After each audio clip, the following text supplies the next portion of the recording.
Dear friends and बेलवर्ड students, प्यारे प्यारे दोस्तों, स्वागत है आप सभी का Sudarshan Gurukul group of education के इस यूट्यूब चैनल पर। डियर फ्रेंड्स, राजस्थान जी के important questions with answer, multiple choice questions लेंगे जो कि सभी प्रतियोगी परीक्षाओं के लिए बहुत है महत्वपूर्ण। और आज हम टॉपिक जो लेने वाले हैं वो है राजस्थान के लोक देवी और देवता। ऐसे ऐसे प्रश्न जो लगभग सभी प्रतियोगी परीक्षाओं के लिए बहुत ही महत्वपूर्ण है। तो इतना महत्वपूर्ण है तो क्यों ना वीडियो शुरू किया जाए। आइए दोस्तों, वीडियो शुरू करते हैं।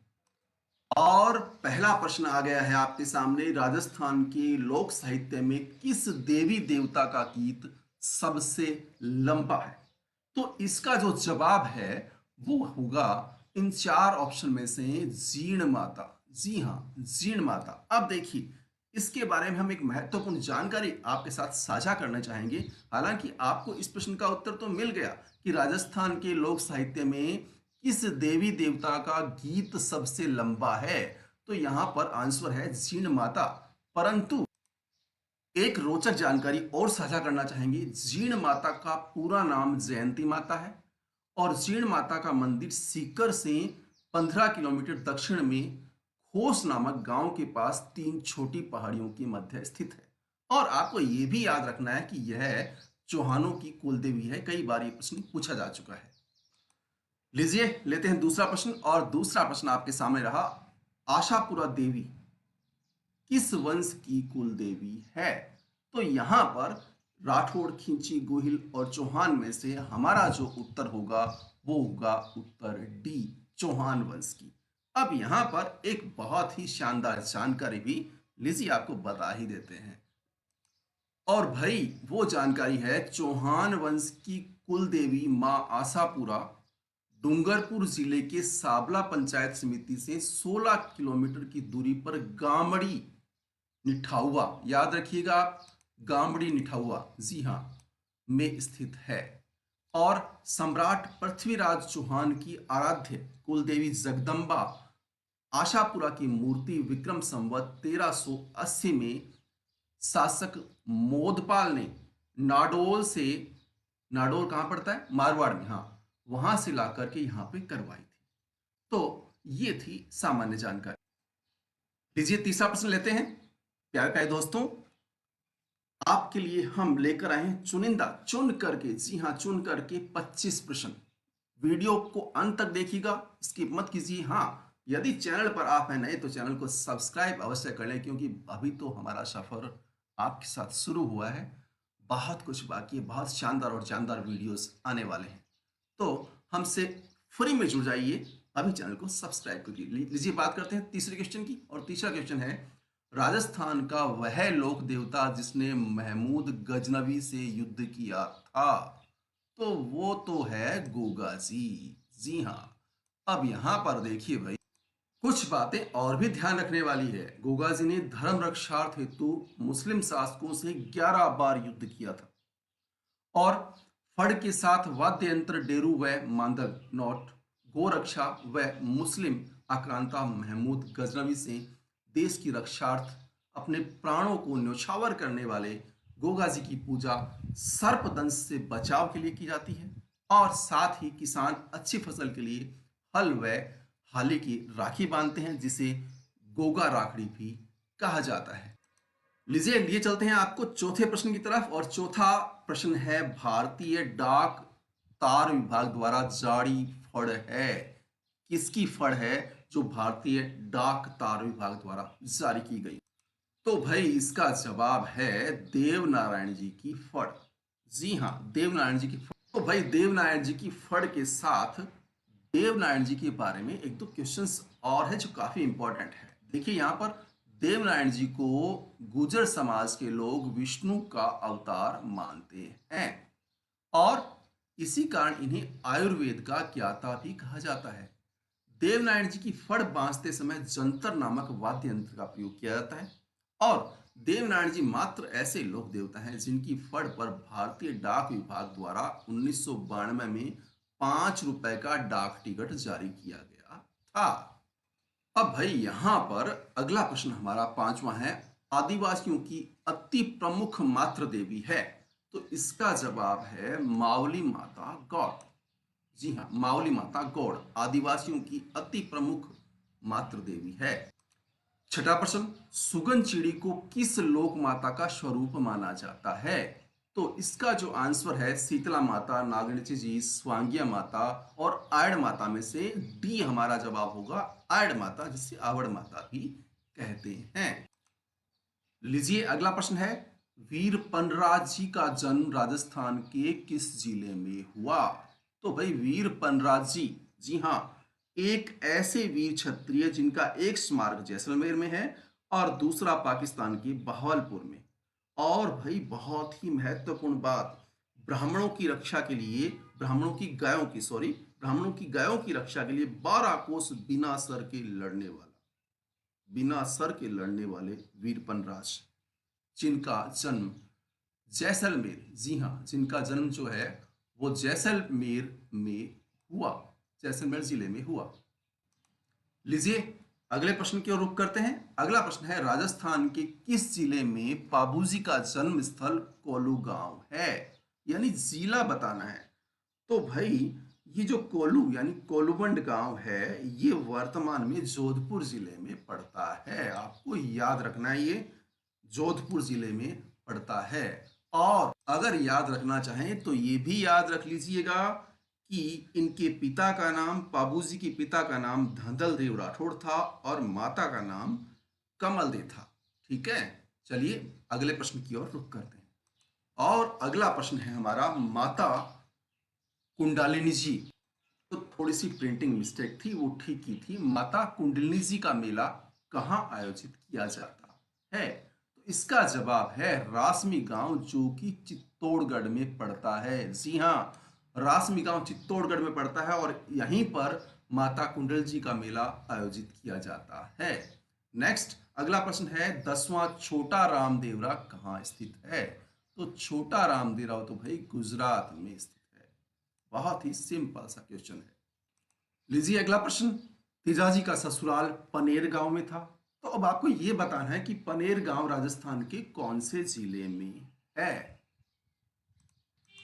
तो भाई इसका सही जवाब है अजमेर। जी हाँ, पनेर जो है वर्तमान में अजमेर में है। अब यहां पर आपको ये भी ध्यान रखना है कि अगर आपसे तेजाजी के पिताजी का नाम पूछा जाए तो यहां पर मुखिया ताहड़ जी और माता का नाम पूछा जाए तो कंवरी आपको याद रखना है। लीजिए अगला प्रश्न है, राजस्थान के लोक देवता हरिपुरुष जी महाराज का जन्म स्थान कौन सा है? हरिपुरुष जी महाराज का जन्म स्थान है कापड़ोद नागौर। याद रखिएगा, कापड़ोद नागौर राजस्थान के लोक देवता हरिपुरुष जी महाराज का जन्म स्थान है। लीजिए अगला प्रश्न है, लोक देवता बाबा जुझार जी का थान किस पेड़ के नीचे होता है? तो भाई इसका जवाब है खेजड़ी। जी हाँ, खेजड़ी के पेड़ के नीचे बाबा जुझार जी का थान होता है। अगला प्रश्न है, देव बाबा का मंदिर राजस्थान में किस जिले में है? देव बाबा का मंदिर राजस्थान में भरतपुर जिले में है। याद रखिएगा, भरतपुर जिले में। ओके, अगला प्रश्न, राजस्थान के किस स्थान पर बड़ली माता का मंदिर स्थित है? तो बड़ली माता का मंदिर जो है वो अकोला चित्तौड़गढ़ में पड़ता है, वहां पर है। याद रखिएगा, अकोला चित्तौड़गढ़ में बड़ली माता का मंदिर है। अगला प्रश्न आइए आपके सामने है, निम्न में से किस राजवंश की कुल देवी करणी माता है? अब देखिए भाई, यहां पर करणी माता के बारे में हम आपको बता देते हैं। हालांकि आप सभी, हम इतने सक्षम तो नहीं हैं कि इनके बारे में बता सके, इनका आशीर्वाद ही बहुत है। लेकिन फिलहाल हम प्रश्नोत्तर की बात कर रहे हैं। तो बीकानेर की राठौड़ शासकों की, याद रखिएगा, कुल देवी करणी जी चूहों वाली देवी के नाम से विख्यात है। इनके आशीर्वाद से ही राव बीकानेर राज्य की स्थापना की थी और इनका जन्म सुवाप होना चाहिए शायद, हाँ, सुवाप गांव में चारण जाति की श्री मेहा जी के घर में हुआ था। याद रखिएगा, बहुत ही इंपॉर्टेंट प्रश्न है।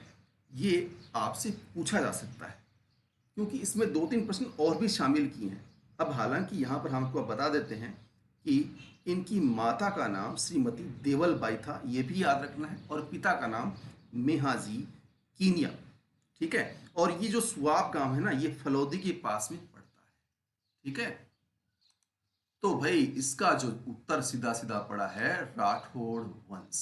जी हाँ, कुल देवी, राठौड़ वंश की कुल देवी करणी माता। ओके, चलिए बढ़ते हैं आगे। तो अगला प्रश्न हमारे सामने है, राजस्थान में किस देवी के मंदिर को दरगाह बड़ेर भी कहा जाता है? तो यहां पर जो हमारे सामने ऑप्शन है, लटियाला माता, आई माता, आजमा देवी, छींक माता, इसमें से जो सही जवाब है वो है आई माता के मंदिर को। जी हाँ, आई माता के मंदिर को दरगाह बड़ेर भी कहते हैं। अब देखिए, यहां पर आपको यह भी जानना जरूरी है कि आई माता, इनका मंदिर बिलाड़ा जोधपुर में है। सिरवी समाज की ये कुलदेवी हैं, और इनके मंदिर थान दरगाह या बड़ेर कहलाते हैं। ओके, अगला प्रश्न, जीण माता के मंदिर का निर्माण किसने करवाया था? जीण माता के मंदिर का निर्माण तो भाई पृथ्वीराज चौहान ने करवाया था। इसे तो आप याद रखना ही रखना है आपको। अब यहां पर देखिए, आपको यह भी ध्यान रखना है कि जीण माता जो है वो चौहान चौहान हाँ, चौहानों की कुलदेवी है, और इनका जन्म धांधु चूरू में चौहान राजपूत कुल में हुआ। जीण और हर्ष भाई बहन थे। जीण माता का मंदिर सीकर से 25 किलोमीटर दक्षिण में रेवासा गांव के पास पहाड़ियों में स्थित है। और हर्ष पर्वत पर शिलालेख के अनुसार जीण माता के मंदिर का निर्माण पृथ्वीराज चौहान प्रथम के शासनकाल में हरड़ ने 1064 में करवाया था। याद रखिएगा। लीजिए अगला प्रश्न, और अगला प्रश्न जो है, लटियाला माता का मंदिर राजस्थान में कहां पर है? तो आपका जवाब होना चाहिए यहां पर फलौदी। जी हां, जोधपुर की फलौदी तहसील में लटियाला माता का मंदिर है। चलिए बढ़ते हैं आगे। अगला प्रश्न है, राजस्थान में आजमा देवी का मंदिर कहां पर स्थित है? आजमा देवी का मंदिर हम बता देते हैं आपको कि मंदिर तो है भाई उदयपुर में। और पूरी जानकारी लेते हैं तो आपको याद रखना है कि ये जो आजमा माता है दसणा तंवरों की कुल देवी है। जी हाँ, दस तंवरों की कुल देवी है। इनका मुख्य मंदिर कुंभलगढ़ के पास रिछेड़ गांव केलवाड़ा उदयपुर में स्थित है। आपको याद रखना है।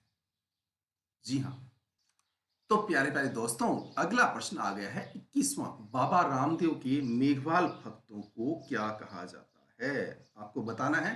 तो यहाँ पर बहुत ही सिंपल सा और आसान सा प्रश्न है, और इसका जवाब भी आपको बखूबी पता होगा, और वो है रिखिया। जी हाँ, रिखिया। और एक प्रश्न इन्हीं से संबंधित है, रामदेव धाम सुरताखेड़ा, याद रखिएगा, जहां पर भाद्रपद शुक्ल एकम को 3 दिन का विशाल मेला भरता है। अब यहां पर एक प्रश्न तो ये इसके अंदर से ही बन गया, रामदेव धाम सुरताखेड़ा, जहां पर भाद्रपद शुक्ल एकम को 3 दिन का विशाल मेला भरता है, किस जिले में ये पूछा गया है? तो भाई जिला है चित्तौड़गढ़। जी हाँ, रामदेव धाम सुरताखेड़ा चित्तौड़गढ़ में पड़ता है। प्यारे प्यारे दोस्तों, वीडियो कैसा लग रहा है? अच्छा लग रहा है, हमारी मेहनत आपको पसंद आ रही है, तो लाइक कीजिएगा और शेयर कीजिएगा, ताकि आप जैसे और भी प्यारे प्यारे दोस्त स्टूडेंट्स हैं वो लाभ उठा पाएं और अपनी प्रतियोगी परीक्षा में सफलता हासिल कर पाएं। चलिए बढ़ते हैं आगे। तो भाई अगला प्रश्न आ गया है आपके सामने, निम्न में से किस लोक देवता की माता का नाम सुल्तानी था? तो भाई इसका जवाब है बिग्गा जी। जी हाँ, बिग्गा जी की माता का नाम सुल्तानी था। और जानकारी के तौर पर हम आपको बता देते हैं कि पिता का नाम राव मोहन था, और वीर बिग्गा जी जाखड़ समाज के कुल देवता हैं। ये भी बात आपको याद रखनी है। तो डियर फ्रेंड्स, अगला क्वेश्चन 24वां, बाबा रामदेव ने ओरण नामक स्थान पर एक रतन कटोरा और एक सोहन चुटिया किसको दिया था? बताइए। जी हाँ, बिल्कुल सही जवाब है आपका हड़बू को। हड़बू को ओरण नामक स्थान पर बाबा रामदेव जी ने एक रतन कटोरा और एक सोहन चुटिया दिया था। प्यारे प्यारे दोस्तों, अब एक 25वां आखिरी प्रश्न बचा है इस वीडियो का। जैसा कि हमने आपको बताया था कि 25 प्रश्न राजस्थान के लोक देवी देवताओं के इंपॉर्टेंट प्रश्न लेकर आए हैं आपके लिए, और 24 प्रश्न हमने आपको बता दिए। एक और बचा है। एक छोटी सी रिक्वेस्ट, अगर चैनल सब्सक्राइब कर लिया, बहुत बढ़िया, धन्यवाद, थैंक यू आपका बहुत बहुत। भाई सब्सक्राइब तो देखो, पहली बात तो ये कि इसके कोई पैसे नहीं लगते, फ्री में। जी हाँ, दूसरी बात, हो सकता है कोई ऐसी जानकारी निकल कर आ जाए जो आपके लिए बेहद महत्वपूर्ण हो, तो उसका नोटिफिकेशन सबसे पहले आपके पास पहुंच जाए, और फ्री में चैनल सब्सक्राइब कीजिए। जी हाँ, कोई पैसे वैसे नहीं लगते, फ्री में। और जुड़ जाइए Sudarshan Gurukul group of education के साथ। जुड़ गए, बहुत बहुत धन्यवाद और आभार। लीजिए बात करते हैं 25वें प्रश्न की ओर। और भाई बहुत ही इंपॉर्टेंट प्रश्न है। श्रद्धालु किस लोक देवता की गाड़ी की पूजा करते हैं? तो भाई इसका सही जवाब है हड़बू जी। प्यारे प्यारे दोस्तों, ये भी जान लीजिएगा कि हड़बू जी मारवाड़ शासक राव जोधा के समकालीन थे, और राजस्थान के यह एकमात्र लोक देवता है, एकमात्र, जी हाँ, जिसकी पूजा लकड़ी की बनी गाड़ी के रूप में की जाती है। जी हाँ।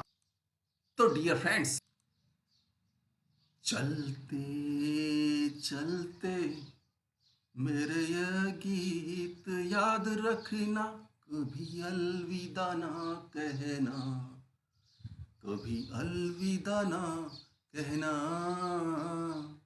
रोते हंसते यूं ही तुम गुनगुनाते रहना। तो प्यारे प्यारे दोस्तों, हंसते रहिए, गुनगुनाते रहिए, मुस्कुराते रहिए, चैनल पर आते जाते रहिए। मिलेंगे जल्द ही एक नए वीडियो के साथ, तब तक के लिए नमस्कार।